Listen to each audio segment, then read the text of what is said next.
खबरों की तफसील। सबसे पहले बड़ी खबर डोडा से, जहां पर सड़क का एक दिलदोज हादसा पेश आया जिसके नतीजे में 2 अफराद जाम बहक इस हादसे में हुई है। का ट्रक गहरी खाई में जा गिरी जिसके नतीजे में गाड़ी में सवार ड्राइवर और कंडक्टर मौके पर ही दोनों की मौत हुई है।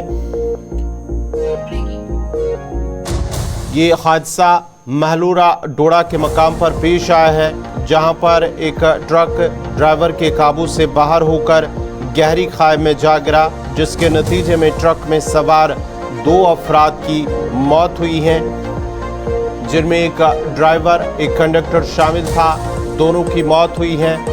हादसे की खबर जो ही पुलिस को पहुंची है, पुलिस से जाए मौके पर पहुंची और जब तक वो वहां पर पहुंचते दोनों अफराद की मौत हो चुकी थी। आज जल्द सुबह ये वाकया पेश आया, हादसा पेश आया है, जहां पर एक ट्रक हादसे का शिकार हुआ और दोनों अफराद की शिनाख्त आसिफ अहमद जो बागवा बाटा डोडा का रहने वाला है और दूसरे का नाम आमिर अहमद, ये भी डोडा का ही, यानी कि दोनों डोडा के ही रहने वाले हैं। तफसीलात के लिए हमारे साथ वसीम गुत्तू इस वक्त जुड़ चुके हैं।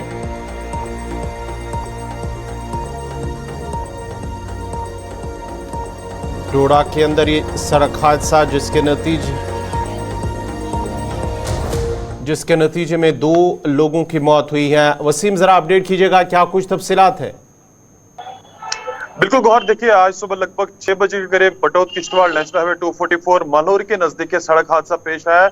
बताया जाता है कि जम्मू से डोडा की तरफ ये ट्रक आ रहा था और मालोरी के नजदीक जब ट्रक पहुंचता है एक बड़ी खाई में चले जाता है। जिस तरह से मकामी लोगों का कहना है कि पुलिस को जब इत्तला दी गई उसके बाद जो टीमें हैं, अलग अलग टीमें हैं पुलिस की और साथ साथ में जो मकामी लोग हैं उनने रेस्क्यू किया और दोनों लोगों की ऑन स्पॉट मौत हुई है। ये 2 लोग जो है जिला डोडा के ही रहने वाले थे, जिसमें ड्राइवर और कंडक्टर उनकी मौके पे ही मौत हुई है और इस गाड़ी में कुछ सामान भी था। मगर जब ये ट्रक हादसे का शिकार हुआ, आप देख सकते हैं कि कितनी बड़ी एक खाई में चले गया है।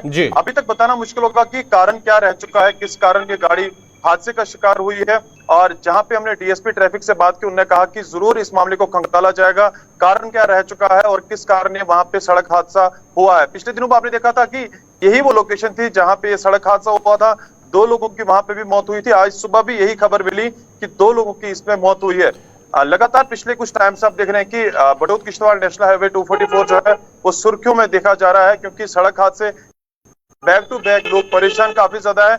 आज भी 2 लोगों की इस पे मौत हुई। वसीम, जानना चाहेंगे जहां पर ये हादसा पेश हुआ है, क्या वहां पर जो सड़क की हालत है वो सही है या कि खस्ता हालत है, या फिर दूसरा माना जाए कि तेज रफ्तारी की वजह से ये हादसा पेश आया है, ड्राइवर के काबू से बाहर होकर जो गाड़ी है, ट्रक है, वो खाई में जा गिरा है? क्या सड़क की खस्ता हालत वहां पर है? क्योंकि इससे पहले भी जो आप कह रहे हैं कि एक हादसा पेश आया जिसमें कई लोग जख्मी भी हुए, जामबाग भी हुए, और आज भी उसी मकाम के आसपास से हादसा पेश आया है। बिल्कुल गौर, देखिए लगातार जो हमारे ये जो हाईवे है, बहुत सारी जगहों पे आप देखेंगे कि जो रैश ड्राइविंग भी देखी जाती है और रास्ते की भी सही कंडीशन नहीं है। क्रैश बैरिकेड्स लगाने की कई सारी जगहों पे जरूरत है और हम देख रहे हैं कि नेशनल हाईवे 244 का काम भी लगा हुआ है, तो देखना होगा कि इस पे काम करने की कहाँ कहाँ पे जरूरत है। हालांकि बहुत सारे लोग सिविल सोसाइटी के हमारे पास आते हैं जो इस चीज को खंगालते हैं कि वजूहतें क्या रहती हैं, जरूरतें क्या क्या है, कहाँ पे क्या करना चाहिए। और खास करके जो ट्रैफिक महकमा है वो भी जमीनी सतह पे काम कर रहा है। मोटर व्हीकल डिपार्टमेंट को जरूर काम करने की काफी ज्यादा जरूरत है। इलाकों के अंदर लोगों को अवेयर करने की काफी ज्यादा जरूरत है। बहुत कम उनकी टीमें मार्केट के अंदर देखने को मिलती है। जरूर एडमिनिस्ट्रेशन इस चीज को देखनी चाहिए, अगर हादसा किसी जगह पे होता है तो उसकी पीछे बात क्या होती है, हाथ क्या होता है, तो ये चीजें खंगालना है। फिलहाल इस खबर पे आपका बहुत बहुत शुक्रिया, लेकिन आप हमारे साथ बने रहे। एक और खबर पर आपसे तफसीलात जानने की कोशिश करेंगे। नाजरीन, डोडा के बहराई इलाके के अंदर ये महलूर इलाके के अंदर ये सड़क हादसा पेश आया। एक ट्रक गहरी खाई में जा गिरा जिसके नतीजे में ट्रक में सवार ड्राइवर और कंडक्टर दोनों की ही मौत होती है। और आपको बताते चले कि जब ये इत्तला पुलिस को मिली है तो पुलिस भी वहां पर पहुंची है, जिसके बाद ही पुलिस ने दोनों लाशों को अपनी तहवील में ले लिया, जिसके बाद ही तिबी और कानूनी लवाजमात मुकम्मल होने के बाद दोनों की लाशों को लवाकीन के हवाले कर दिया जाएगा। आखिरी रसूमात अंजाम देने के लिए दोनों का ताल्लुक जो है वो डोडा जिले से ही बताया जाता है।